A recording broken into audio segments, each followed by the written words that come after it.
warahmatullahi wabarakatuh. Kita kembali channel Konvergensi News, berita Kota Makassar. Satu informasi, 4 media, bisa dibaca, bisa dengar, dan tentunya bisa ditonton.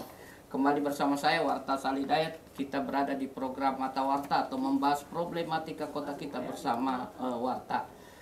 Saat ini podcast kita sangat spesial karena bertepatan dengan Hari Anti Korupsi Sedunia. Olehnya itu kita mengundang para tamu podcast kita yang tidak asing lagi. Beliau sangat konsen dalam penanganan anti korupsi baik di Sulawesi Selatan maupun di nasional. Beliau adalah Bapak Jusman AR. Beliau adalah koordinator Forum Komunikasi Lintas atau Vokal NGO Sulawesi. Beliau juga aktivis anti korupsi di Koalisi Masyarakat Anti Korupsi Sulawesi. Beliau sangat dikenal banyak, bukan hanya di Sulawesi Selatan, Sulawesi Barat. Beliau juga banyak dikenal di Indonesia terkait sepak terjangnya bagaimana menghilangkan korupsi yang ada di Indonesia. Selain Kak Jo, ada juga Pak Yusuf, Bapak Yusuf Burhanuddin. Beliau adalah Ketua Umum Garda Tindak Pidana Korupsi Fakultas Hukum Universitas Hasanuddin 2020-2021. Sebelum kita bincang banyak ke beliau terkait bagaimana Hari Anti Korupsi tahun ini di 2022, saya kembali mengingatkan dulu kepada para pecinta YouTube Konvergensi News Berita Kota Makassar untuk selalu menonton habis tayangan YouTube kami. Jangan lupa like, subscribe, dan juga membunyikan lonceng notifikasi sehingga bisa menonton habis tayangan-tayangan YouTube kami di Konvergensi News dan terlengkap di Harian Berita Kota Makassar. Baik, kita sapa langsung kedua narasumber kita. Assalamualaikum Pak. Waalaikumsalam warahmatullahi wabarakatuh. Ya. Alhamdulillah. Saya panggil Kak Yusuf jadi sama Ya, Adik terserah. Yusuf ya. Okay. Kita langsung saja bahwa kita ketahui bahwa kasus korupsi di Indonesia itu merupakan kasus yang sangat luar biasa. Itu kasus yang memang harus dicegah dan harus diberantas, apalagi di data dari Lembaga Pemantau Indeks Korupsi Global Transparansi Indonesia itu merilis Indonesia masuk sebagai negara nomor 3 terkorup di Asia. Ada pertama itu India dan kedua Kamboja. Begitu dengan indeks persepsi korupsi atau IPK yang dirilis oleh Global Transparansi Indonesia itu akhir Januari 22, itu posisi Indonesia berada di peringkat 96 dari 180 negara yang terdata sebagai negara terkorup di dunia. Ini yang saya mau tanya kira-kira, apakah memang sampai saat ini Indonesia masih masuk dalam negara yang wabah atau parah terhadap kasus korupsi? Saya ke Kak Jo dulu, bagaimana? Terima kasih. Assalamualaikum warahmatullahi wabarakatuh. Dengan tidak bermaksud membantah data tersebut, tapi saya hanya mau bilang bahwa kalau untuk menilai bagaimana sih sebenarnya tindak lanjut atas pemberantasan korupsi, tentu kan kita kenal atau ketahui ada 3 indikator ya, sebagaimana yang digunakan juga KPK kan, begitu juga BPS. Pertama adalah bagaimana sih indikator penilaian kinerjanya, kan begitu. Nah kemudian bagaimana supaya penilaian persepsi anti korupsinya. Saya kira Indonesia ya cukup tinggi ya, sampai 2002 bahkan mencapai 0,93 kalau tidak salah ya. Nah kemudian ketiga adalah tingkat kepercayaan publik ya, artinya tidak hanya diam atau apatis melihat terjadinya dugaan perkara korupsi di Indonesia. Saya kira sudah cukup tinggi saat ini ya. Hanya mungkin memang yang pasti Indonesia tidak diam dengan adanya perkara-perkara korupsi itu. Kita bisa lihat bagaimana ya, terlepas dari plus minusnya kehadiran KPK kan, tapi kita bisa mengatakan bahwa Indonesia kok tidak berpangku tangan dengan itu. Indonesia tetap melakukan giat atau terobosan-terobosan bagaimana memberantas korupsi ini. Kita bisa membuka bagaimana di data-data balai penelitian KPK kan, dan pendidikan anti korupsinya terus disamarkan. Jadi bahwa kalau kemudian berdasar data tersebut Indonesia masih tetap diposisikan dalam kategori korupsi, bahkan sejajar dengan negara-negara Kamboja dan India, ya saya kira itu bukan hal yang keliru ya, dan tentu atas data tersebut tidak menjadikan kita a priori untuk berhenti atau tidak semangat untuk tetap menyuarakan anti korupsi, baik dalam bentuk upaya pencegahan maupun dalam bentuk upaya penindakan. Penindakannya dalam arti adalah karena masyarakat khususnya civil society atau kita dari NGO ya hanya terbatas pada bagaimana pengawasannya, bagaimana melakukan investigasi, monitoring, dan bagaimana melaporkannya ke aparat penegak hukum, baik ke polisian, kejaksaan ataupun KPK. Ya pencegahannya termasuk saya kira hari ini bagian juga dari upaya pencegahan. Ya bagaimana kita menyampaikan apa yang bisa dipertanggungjawabkan berkaitan wawasan anti korupsi itu, saya kira itu. Oke, saya ke Ade Yusuf ini. Kenapa sampai ini data tidak berubah ini? Ini data kan sudah lama, bahkan dirilis itu terus bahwa masuk Indonesia negara terkorup di Asia. Kira-kira apa yang menyebabkan itu? Kalau dari saya, Kak, melihatnya bahwa ini sebagai suatu alarm sebenarnya untuk berbagai pihak, stakeholder yang ada di elemen yang ada di bangsa kita, baik pemerintah, APH khususnya, aparat penegak hukum, dan masyarakat itu sendiri. Tidak adanya perubahan yang signifikan. Ini sebenarnya implikasi terhadap bagaimana APH kita bekerja, bagaimana penindakan terhadap tindak pidana korupsi dan lain sebagainya. Karena sejauh ini tren vonis rendah itu masih sangat tinggi.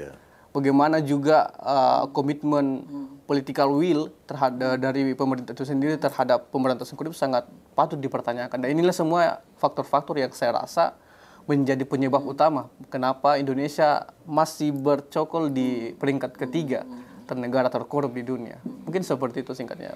Tapi kira-kira ini kan juga agak payahnya ini karena kita berharap APH ini, aparat penegak hukum ini sebagai garda terdepan untuk bisa memberantas korupsi di Indonesia. Coba persoalannya baru-baru ini kita juga dapat informasi aparat penegak hukumnya saja korupsi. Kira-kira bagaimana itu kepercayaan masyarakat terhadap APH juga semakin menurun, sementara Indonesia harus bergiat memberantas korupsi. Kira-kira bagaimana? Ya saya kira kembali itu ya, kalau kita melihat piramida hukum yang tertinggi kan adalah apa?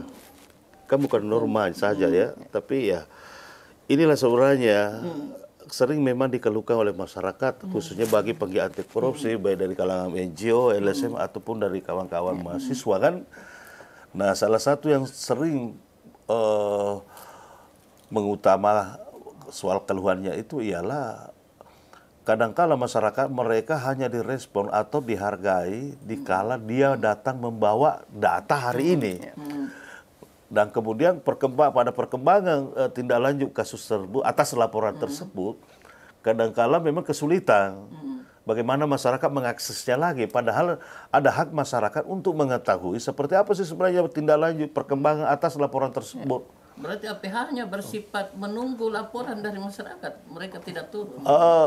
Kalau itu mau disurvei ya, atau bahkan di cross check satu persatu, saya kira APH pun tidak berani menampik itu bahwa adanya upaya penegakan hukum berkait tindak lanjut dugaan perkara korupsi, kecenderungannya sampai sekarang masih banyak atau lebih dominan atas laporan masyarakat.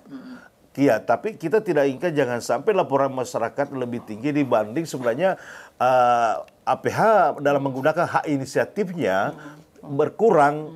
Ini kelihatan memang masih lemah dalam sinergi itu. Jadi ditambah lagi banyaknya kita ketemui, meskipun mungkin kasuistik ya, banyaknya APH yang menyimpan dari moral itu.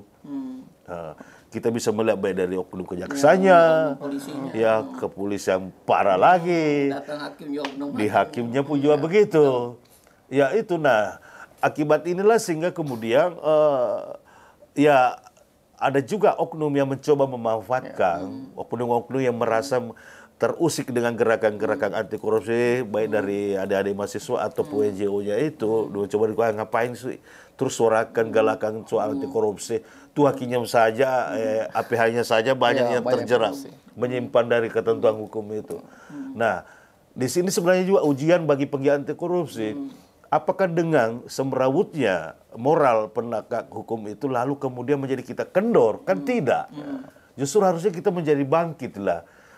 kata kuncinya adalah ada saja APH, baik jaksa, baik polisi, baik KPK, baik NGO, baik mahasiswa, masih ada korupsi. Coba bayangkan andaikan tidak ada. Bagaimana parahnya saya kira. Nah ini adalah spirit untuk tetap kita bersuara, tetap kita bergerak di bidang anti korupsi, baik upaya pencegahan maupun upaya penindakan. Termasuk melakukan pengawalan kasus-kasus yang berproses. Saya kira itu. Ini kan sekarang kita ambil contoh Sulawesi Selatan. Ini kan Makassar ada beberapa pejabat yang sudah diambil. Terakhir ini Kepala Dinas Perhubungan Kota Makassar. Itu terkait dugaan kasus dana satpol. Betul. Ini kan yang menjadi persoalan sekarang, kasus korupsi itu di Sulawesi Selatan juga maupun di nasional itu tidak akan ada habisnya. Bahkan pelakunya juga pelaku-pelaku baru. Padahal seharusnya kan setiap sosialisasi anti korupsi kan mereka juga tahu. Kenapa toh masih melakukan itu? Kira-kira bagaimana? Oh, saya mungkin tidak masuk lagi dalam tataran teori ya. Kenapa orang korupsi? Sering kita mendengar bahwa korupsi itu dekatnya adanya di kekuasaan.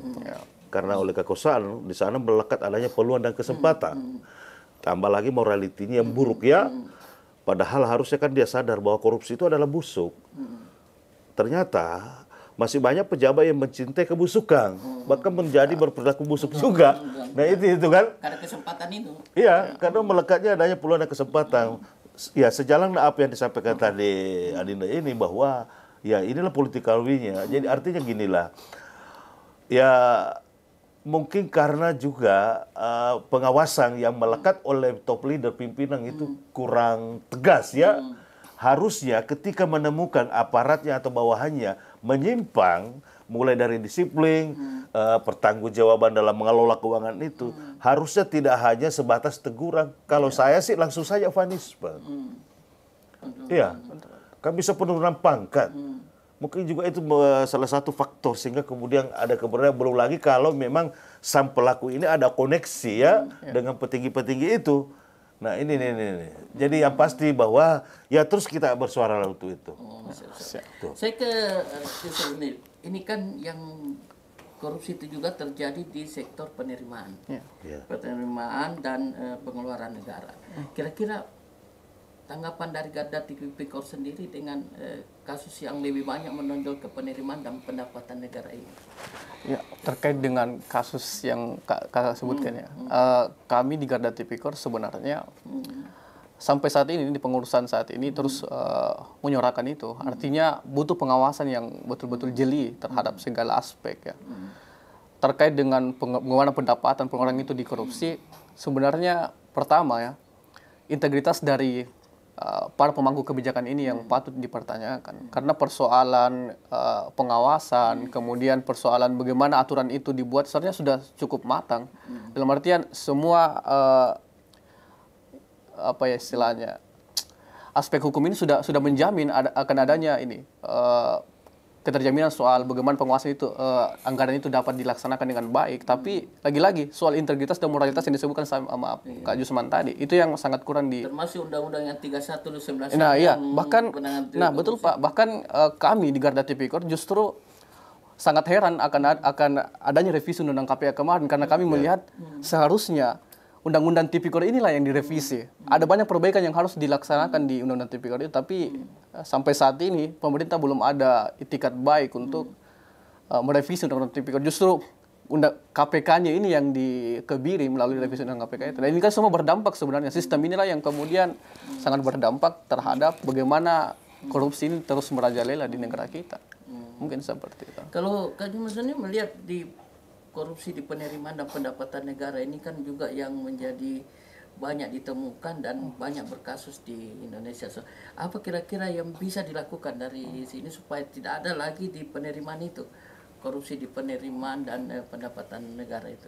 Ya pertama ya itu tadi harus pertegas punishment itu siapapun yang melanggar ya. Tidak hanya semacam life service saja. Kemudian ya ketiga sama juga dengan pergerakan anti korupsi. Sepertinya ada kesan ya, ini cuma kesan ya. Kita kadang-kadang keliru dalam menilai atau bersikap terhadap pelaku-pelaku tindak pidana korupsi, kita bisa lihat, kita tidak dibukakan mata bagaimana ketika orang sudah masuk, jelas-jelas sudah masuk Hotel Prodio, sudah ingkrah, masih banyak perilaku-perilaku budaya yang kelihatan. Masih. Padahal cium tangan, agung-agungkan apa. Ya ini artinya tidak dengan bermaksud memutus hablul minannasnya itu menghargai sebagai sesama manusia. Tetapi tujuan orang kan ya dalam masuk di lapas itu agar bagaimana bisa bermasyarakat, bagaimana ada kesadaran. Tapi kalau kemudian di masa dia menjalani putusan itu, dia terlalu diberi kelonggaran kesempatan, bahkan mengkucing-kucingan dengan pengawas lapasnya itu, kayak berpesta di dalamnya, jadinya kan tidak ada rasa kesal, ya kesadaran yang muncul nantinya, karena dia merasa bahwa dimanapun saya kayak bagai raja kan. Ini juga keliru. Ya. Kemudian kedua ya soal itu tadi dengan tidak bermaksud a priori dengan pemimpin saat ini ya, masih kebanyakan kelihatannya lip service ya, ya dalam penegakan itu berbeda yang disampaikan dan ternyata pada faktanya, waduh, mengecewakan. Kan banyak kejadian-kejadian seperti itu. Sama juga misalnya soal hakim kemarin. Yang paling parah juga kemarin soal polisi kan, termasuk juga jaksa penuntut, ternyata ikut bermain. Nah ini kan parahnya sekali. Belum lagi putusannya yang waduh, kayak sungguh sangat mengecewakannya ya, mengecewakan. Jadi timbullah kesan, loh kok kayaknya kalau APH ada upaya bagi sesamanya untuk saling melindungi. Belum lagi asasitas publik kesannya kayak dibuka ya separuh-separuh aja, asal ada kan dibukanya. Padahal mestinya kan coba andaikan misalnya APH membuka ruang seluas-luasnya untuk bagaimana masyarakat mengakses bagaimana perkembangan penegakan hukum itu ya. Tentunya ada juga batasannya, misalkan masih berkaitan pulbaket lidikan. Kita juga paham bahwa tidak mesti harus diungkap, karena di sana ada pengumpulan bahan keterangan, tidak mesti ya khawatir kalau dibuka seterang-terangnya belum terjadi pemanggilan yang bersangkutan terperiksa langsung melakukan upaya pengaburan data atau apa macam-macam. Tentu tidak. Masyarakat atau publik atau NGO atau mahasiswa pun paham soal itu. Jadi kita inginkan bagaimana khususnya di provinsi, bagaimana katakanlah di Kejaksaan Tinggi, kemudian di Polda, kita usulkan bagaimana bisa di dua lembaga ini ada semacam ruang informasi, tanpa pun masyarakat datang bertanya, ya, langsung masyarakat bisa akses. Sekarang kan digital ya. Artinya kalau mau bicara soal transparansi, karena dari transparansi itulah mendorong partisipasi atau peran serta masyarakat. Ketika itu dibuka hanya seadanya, belum lagi manakala penyidiknya kurang responsif terhadap apa yang disampaikan masyarakat, maka mau tidak mau secara tidak langsung akan menjadikan masyarakat a priori. Padahal harusnya kan APH ini sadar bahwa penegakan hukum mustahil akan teraih dengan baik manakala tidak ada keterlibatan atau peran serta masyarakat.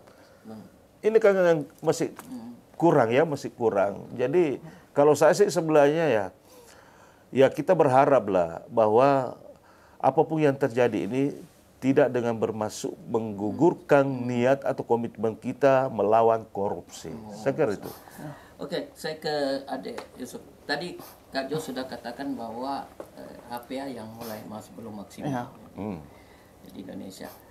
Kalau penilaian Garda Tipikor sendiri untuk HPA Sulsel Selatan di Sulsel ini, apalagi kan saat ini saya lihat Polda Sulsel juga menangani beberapa kasus korupsi, Kejaksaan Tinggi juga, dan beberapa kejari-kejari di daerah dan aparat kepolisian di daerah. Penilaian dari Garda Tipikor untuk APH di Sulsel Selatan sendiri. Kalau APH di Sulsel Selatan ya Kak, sejauh ini karena kita bisa lihat di publik sudah ada beberapa kasus yang coba dibongkar. Bahkan yang terbaru ada 4 lagi tersangka yang ditangkap oleh KPK, yang ini merupakan perkembangan dari kasus Prof NA yang kemarin. Nah, ini semua kan patut diapresiasi lah untuk KPH di Sulsel saat ini. Tapi yang namanya kesempurnaan itu hanya milik Tuhan. Jadi tetap ada beberapa celah yang bisa kita kritisi di APH. Kita di Garda Tipikor sampai sejauh ini terus mendorong bagaimana APH bisa betul-betul berintegritas, mandiri, tidak ada intervensi lah dari luar untuk coba mengganggu kredibilitas dari APH untuk dalam menangani sebuah kasus. Karena kami khawatirnya ada permainan-permainan di balik meja yang itu justru bisa memberikan semacam bonus lah untuk para koruptor ini. Mereka jangan sampai mereka tebang pilih dalam mengeksekusi sebuah kasus. Nah, itu kan semua yang patut kita awasi bersama, dan saya rasa bukan hanya APH ya yang perlu bergerak cepat, bergerak tegas soal itu, tapi peran serta dari masyarakat, bagaimana mengawasi, mendorong terus, karena sampai saat ini banyak kasus yang berjalan dengan baik itu ketika masyarakat turut serta untuk mengawasi, menyuarakan bagaimana APH ini terus harus kita dorong, kita kawal supaya mereka bisa bergerak dengan berintegritas seperti itu. Cuma memang yang menjadi persoalan sekarang masyarakat juga heran. Mengapa makin banyak kasus korupsi diusut?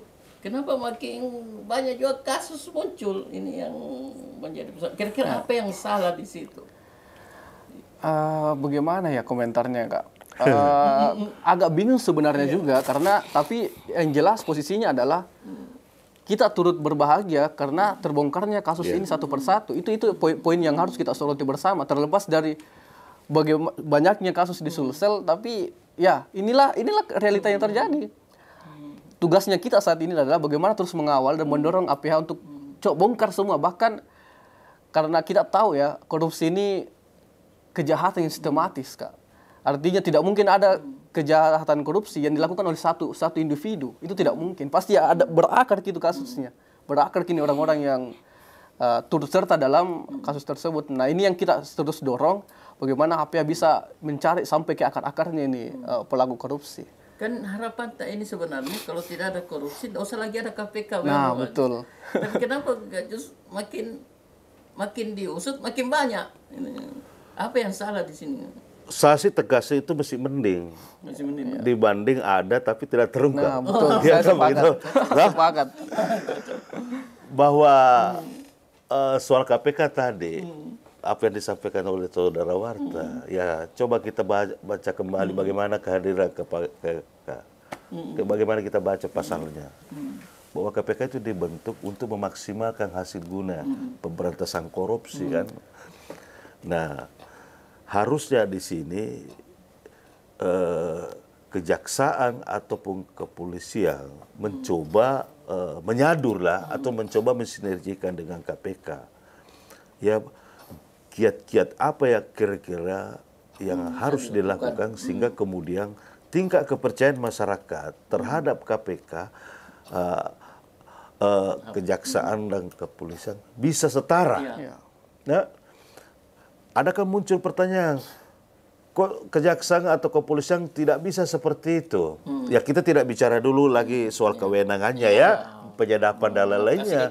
Karena ternyata pada faktanya masih banyak kok kasus yang tidak menuntut adanya kewenangan penyadapan, tidak terungkap, tidak ditegakkan, tidak ditindaklanjuti secara optimal kan?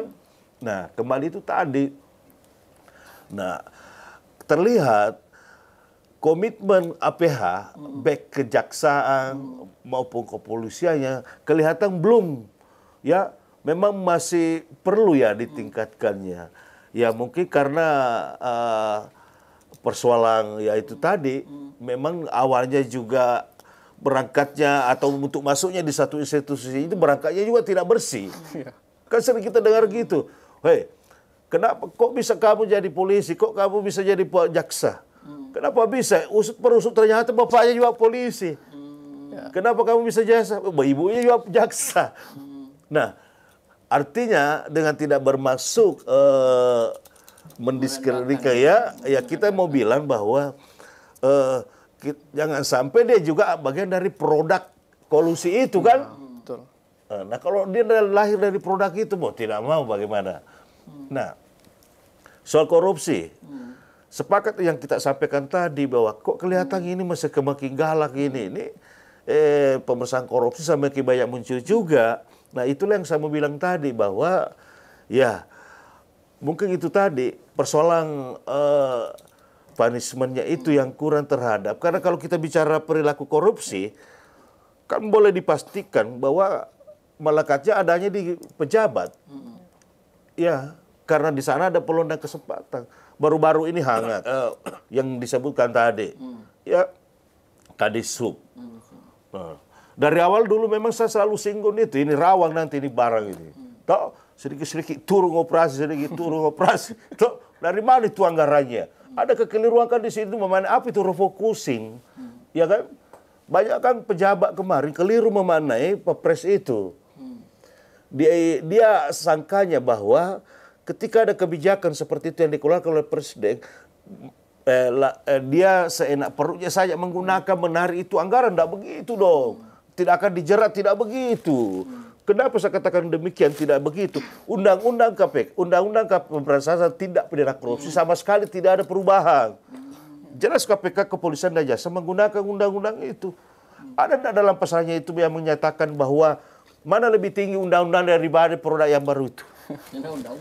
Undang-undang. Itulah kelirunya. Seenaknya mau belanja ini. Tapi kenapa sampai sulit untuk mengungkap, menangani kasus-kasus yang ada di kasus-kasus yang dilakukan oleh APH sendiri kan?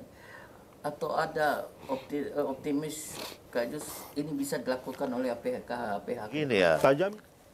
Kita kan ada pengalaman bagaimana ketika lapangan. Saya sering sampaikan kepada kawan-kawan di daerah kabupaten.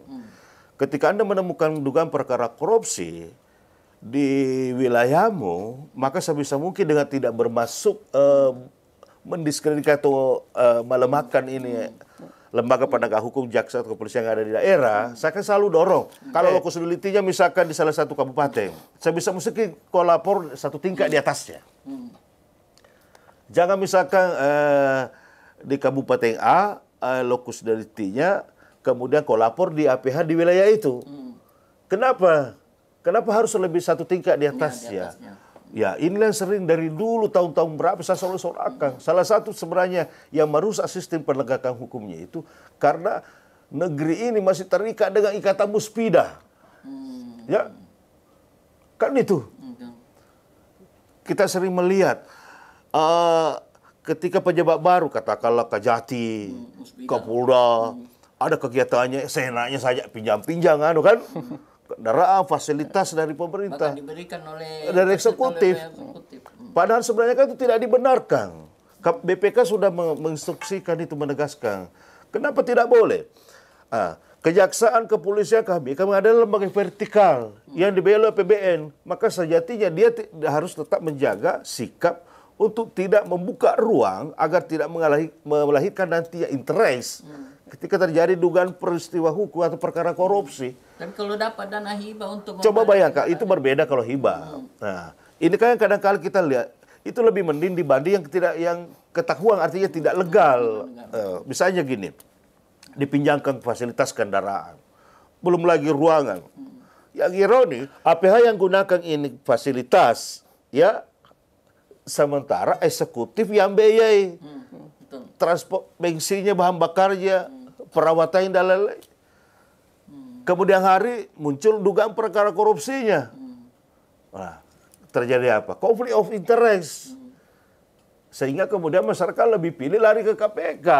Jarak Makassar ke KPK kan udah ini juga kan. Nah, ini. Artinya selain persoalan moral itu tadi, ya saya kira APH ini harus memang kembali didoktrin, dicuci otaknya itu untuk tidak kelihatan doyang bermewah-mewah kelihatan. Nah, sangat langka kita ketemukan APH yang terlihat hidup sederhana. Sangat. Bahkan ada juga kita temukan sesungguhnya dia bukan APH. Anggaplah di kejaksaan. Di kejaksaan kan itu tidak semuanya jaksa. Ya, ada administrasi. Di sana ada sipilnya. kadang-kali kita temukan CV-nya ini berlagak kayak jaksa. Kalau dulu di Warkop kan banyak kan begitu. Di kepolisian juga ada begitu, banyak begitu. Nah inilah yang kadang-kala menjadi calo-calo. Masih 4 tahun lalu, ada beberapa oknum dari kejaksaan seperti itu. Kedua lengkap ini atributnya. Di luar sana dikatakan bahwa seorang jaksa. Parah-parah sekali. Nah, tapi ya kita bersyukur saat itu karena kejadian itu langsung ditindaklanjuti Pak Kajati setelah kita laporkan. Dan kita berharap tidak muncul lagi seperti yang begitu-begitu itu. Kan begitu-begitu. Siap. Saya ke Pak Yusuf lagi. Bicara soal efek jerah. Ini kayak yang agak sulit juga karena meskipun dikasih hukuman 5 tahun, 14 tahun, masih korupsi itu masih tetap juga ada. Kira-kira yang cocok efek jerah hukuman mati atau apa kira-kira? Terkait efek jerah ya, Kak. Pertama berlandaskan pada ini tujuan dari lapas ya, lembaga pemasyarakatan. Artinya orang-orang para penjahat-penjahat ini ketika masuk di lapas itu kan tujuannya untuk kembali di masyarakat kan. Bukan sebagai betul-betul penjahat. Kita mau ubah ini di lembaga pemasyarakatan, perilakunya kembali bisa bersosialisasi di masyarakat sebagaimana umumnya. Itu kan dasar awalnya, fondasi awalnya. Nah, saya kalau terkait dengan hukuman mati sejauh ini masih 50-50. Artinya saya masih belum meyakini bahwa itu adalah hukuman yang paling baik untuk memberikan efek jerah. Yang saya soroti justru adalah bagaimana pemberian remisi kepada para pelaku korupsi. Karena aturan yang terbaru itu sudah para pelaku korupsi, koruptor-koruptor ini sudah disamaratakan dengan kejahatan-kejahatan yang lain. Mereka sudah bisa mendapatkan remisi tersebut seperti bahkan itu dipertanyakan lagi apakah ini masih dianggap sebagai kejahatan luar biasa atau tidak, karena PP yang mengatur soal pembatasan pemberian remisi terhadap korupsi sudah dicabut. Sudah disamakan di undang-undang pemasyarakatan. Nah, itu yang menjadi titik fokusnya kami juga di Garda, bagaimana kita bisa mendorong supaya aturan itu dicabut lah. Kita tidak melihat lagi adanya keluar biasaan dari kejahatan korupsi ini karena sudah imbang, jadi harus sudah horizontal dengan kejahatan yang lain. Nah, ini ketika dicabut, ketika pemberian remisi ini dibatasi terhadap para pelaku koruptor, itu saya rasa mampu memberikan efek jerah.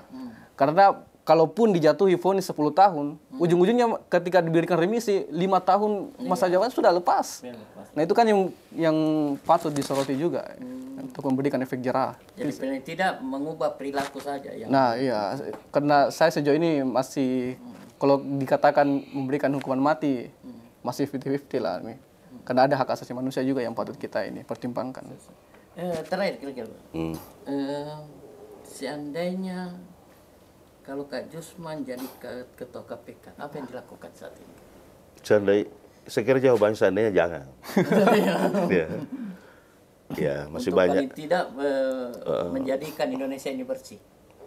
Masih banyaklah kawan yang kita bisa dorong. Tapi bahwa kalau kemudian mendapat kesempatan itu, ya tentulah ya dengan tidak bermaksud sumbar. Kita kan cukup banyak tahu. Karena kita kan sebenarnya ini bukan hanya lagi paham soal dalam tingkat tataran teori, kita tahu lah di lapangan seperti apa sih sebenarnya. Apa yang harus dilakukan seperti apa, bagaimana mendorong partisipasi masyarakat. Bayangkan negara ini harus sadar. Pernah kita dengar ada NGO anti korupsi menuntut penghargaan? Tidak pernah. Kecuali mungkin NGO yang hanya merupakan balik nama dari CV. Toh? Tidak pernah. Artinya saya mau bilang kasar mungkin atau ekstrim barangkali kalau saya bilang mestinya juga APH banyak belajar berkaca pada pegiat anti korupsi yang betul-betul pegiat. Ya, kita tidak pernah menuntut apa-apa kok. Padahal kalau kita merujuk pasalnya, coba baca pasal 41. Masyarakat berhak mencari, memperoleh, melaporkan, bahkan mendapat pelayanan. Ketika kita datang melapor, mempertanyakan kasus-kasus misalnya, pernah enggak kita minta pelayanan, layani saya mau minum kopi, saya mau apa-apa, gunakan fasilitas. Enggak pernah, padahal kita punya hak untuk itu. Nah, dan ini juga yang kadang kala kita pertanyakan, jangan sampai hak pelayanan terhadap masyarakat itu disalahgunakan atau disalahfungsikan oleh APH ini. Kita tidak ingin seperti itu. Nah, soal sama juga tadi. soal efek jerah. Ya saya kira ekstrimnya adalah mestinya sebenarnya tidak ada pemberian remisi terhadap para koruptor. pelaku koruptor. Harusnya seperti itulah. Makanya juga dikatakan korupsi kan itu extraordinary crime. Oleh karenanya itu penerapan undang-undangnya, penegakan hukumnya juga harus lebih luar biasa. Atau ganti nama saja. Kan dibilang lebih keren karena dibilang koruptor. Ya. Kalau diganti saya namanya supaya pencuri uang negara. Tapi, nah, kelihatan pemerintah baru-baru kan ini menetapkan ya adanya pencabutan hak. Tapi itu masih setengah-setengah. hak politik. Hanya 5 tahun jedanya kan, mestinya seterusnya. Kalau sanksi yang harus dilakukan sekarang, selain penegakan hukumnya yang maksimal, juga harus ada pemberlakuan sanksi sosial. Harus ada seperti itu. Misalkan si A sudah ditetapkan terpidana, sudah ingkrah statusnya. Kenapa sih negara expose saja itu wajahnya ini koruptor? Kan begitu? Ya. Atau pencuri uang negara. Ini kan sekarang disembunyi-sembunyikan. Jadi misalnya dia yang bersangkutan ini katakanlah dari Kalimantan. Di sana mungkin diketahui bahwa dia mantan terpidana korupsi. Datang ke Susan tidak diketahui. Di sini jadi dewa. Kan begitu? Nah, harusnya ya itu diekspos saja. Itulah sanksi sosial. Karena kenapa? Bukan sebenarnya hanya ini bukan karena semata pemidananya itu, tapi adalah justru dengan adanya sikap pemberlakuan sanksi sosial itu, saya meyakini akan lebih mempercepat proses untuk kembalinya bermasyarakat dengan baik. Ya, saya yakin itu. Ini yang kurang, ini yang sebenarnya harus dilakukan.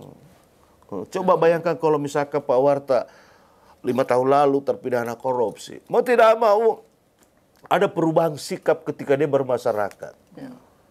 Tidak bertingkah seperti kayak orang tidak pernah ada masalah. Apalagi kecenderungan oknum-oknum yang pernah terpidana korupsi itu dia selalu membalikkan fakta. Betul. Kemarin itu saya sebenarnya tidak korupsi, cuma saya terigu ini. Kan begitu. Tapi kalau ada pemberlakuan sanksi sosial, itu. Saya kira itu. Terima kasih. Terakhir di Pak Yusonir ya, dari harapan di hari korupsi ini. Yang penting, iya, bagaimana harapan di hari korupsi di hari Jumat ini? Apa kira-kira yang akan dilakukan, apa harapan untuk HPA dan apa harapan untuk masyarakat? Oke, harapan di Hari Anti Korupsi tahun 2022 ya Kak. Pertama, HKORDIA ini atau Hari Anti Korupsi sedunia ini merupakan momentum sebenarnya. Momentum yang harus kita anggap sebagai suatu alarm, peringatan bahwa sebenarnya negara kita ini belum merdeka dari tangan-tangan korup ini. Masih banyak hal yang menjadi PR bersama untuk memberantas korupsi. Pertanyaan yang mendasar yang harus diberikan kepada introspeksi diri kepada diri masing-masing adalah sejauh mana peran kita untuk perjuangan pemberantasan korupsi ini. Itu kan yang patut kita gaungkan bersama, karena negara kita tidak akan terbebas tanpa campur tangan dari semua pihak. Peranan dan kontribusi itu yang perlu kita gaungkan sama-sama. Bagaimana kita saling merangkul, bergerak bersama, berjuang bersama untuk memberantas korupsi. Penanaman nilai anti korupsi kepada generasi muda, penyebaran pendidikan anti korupsi di berbagai pendidikan itu kan perlu kita dorong bersama-sama. Dan seharusnya bukan hanya APH dan peran masyarakat sipil yang harus kita dorong, tapi pemangku kebijakan pun harusnya kita sorot bagaimana dia bisa mengeluarkan kebijakan-kebijakan yang tidak korup lah. Sekarang RKUHP baru disahkan. Itu hukuman minimal koruptor itu 2 tahun sekarang. Itu kan yang luar biasa amburadul itu. Dipertanyakanlah bagaimana fokus pemberantasan korupsinya, apakah betul-betul ingin negara ini bebas dari korupsi atau tidak. Tapi kalau kita lihat kebijakan yang dikeluarkan patut dipertanyakan. Belum. Dan itu harus kita dorong sama-sama di momentum HKORDIA ini. Artinya. Oke, terakhir momentum Hari Anti Korupsi. Ya pertama ya selamat menyambut Hari Anti Korupsi dan kemudian harapan kami juga ya kita berharap melalui ajang ini penyambutan Hari Anti Korupsi semakin muncul semakin banyak gerakan-gerakan atau sahabat-sahabat atau kawan-kawan penggiat anti korupsi khususnya dari mahasiswa ya samalah misalkan ini ya kita berharap ini menjadi cikal bakal penggiat anti korupsi ya yang konsisten. Jadi ya semangatnya di situ. Jangan lebih banyak pelaku tindak pidana korupsinya dibanding penggiat anti korupsinya. Kita inginkan, ya, itu yang kita dorong. Jadi saya kira ya terus berjuang melawan korupsi, tidak ada kompromi untuk korupsi, mulai dari diri, lingkungan dan sahabat. Intinya pada prinsipnya mari kita saling mengingatkan untuk menjauhi sifat-sifat kebusukan itu adalah korupsi. Jadi ya terus berjuang melawan korupsi. Saya kira itu. Oke, siap. Ada yel-yelnya tidak? Yel-yel hari anti korupsi. Lawan korupsi, lihat, lawan, laporkan. Oke. Makasih banyak Ya. Pak Jusman, makasih Ya, banyak. siap Kak. Yusuf. Alhamdulillah banyak hal yang kita ketahui bersama di Hari Anti Korupsi Sedunia tahun 2022 ini. Banyak kita bisa tahu bagaimana kerja HPH, bagaimana kerja-kerja dari masyarakat di bawah untuk betul-betul bisa memanai korupsi itu, bagaimana kita memberantas, dan pada intinya sebenarnya bagaimana peringkat Indonesia ini bisa dihilangkan di Asia sebagai negara terbersih di Asia, bukan terkorup di Asia tapi terbersih di Asia. Satu intinya tadi dibilang Kak Jusman bahwa bagaimana kita melawan korupsi mulai dari diri kita, mulai bagaimana dengan teman, dan bagaimana kita bisa sama-sama memberantas korupsi, karena kalau sendiri agak susah tapi harus bersama-sama. Karena dengan bersama-sama pemberantasan korupsi bisa dilakukan di Indonesia, khususnya di Selatan. Apalagi sekarang ini aparat penegak hukum kita mulai gencar-gencarnya melakukan penyidikan, bahkan sudah masuk ke pengadilan terkait beberapa kasus-kasus korupsi di Indonesia maupun khususnya di Selatan. Terima kasih banyak. Makasih banyak atas waktunya. Kita harap besok aksi mahasiswa lebih damai dan betul-betul mahasiswa yang melakukan aksi damai didengar oleh pemerintah pusat. Dengan satu tujuan, Indonesia bebas dari korupsi. Siap. Terima kasih banyak. Wabillahi taufiq wal hidayah. Wassalamualaikum warahmatullahi wabarakatuh. Salam sehat. Assalamualaikum. Oke. Saya bisa.